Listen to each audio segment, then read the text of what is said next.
హొగెనకల్ boating experience మాత్రం next level. Boat ride కి మాకి టోటల్ కాస్ట్ వచ్చేసి 1500 రూపీస్ అయితే అయింది. దాంట్లో డ్రైవర్ ఫీ వచ్చేసి 1300, మెయింటెనెన్స్ ఫీ వచ్చేసి 120 rupees and life jacket 80 rupees. Okay okay. మన బోట్ అంకుల్ అయితే లోకల్ గైడ్ అనమాట. ఇంకా 2 సీక్రెట్ వాటర్ ఫాల్ స్పాట్స్ కి తీసుకెళ్తా అన్నాడు. బట్ దానికి ఎక్స్ట్రా 3000 రూపీస్ అనగానే మేము అన్నా ఒకటే చాలు అని అనేసాం.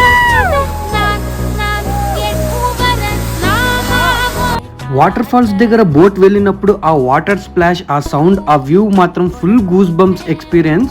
అండ్ ఎస్పెషల్లీ వాటర్ ఫాల్స్ దగ్గర బోట్ ని తిప్పుతుంటే వామ్మో నాకైతే చాలా భయం వేసింది.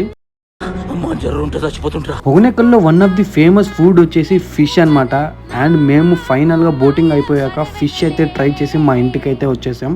టేస్ట్ మాత్రం అదిరిపోయింది. మీరు కూడా హొగెనకల్ తమిళనాడు వస్తే డెఫినెట్లీ బోటింగ్ ట్రై చేయండి. Worth every rupee.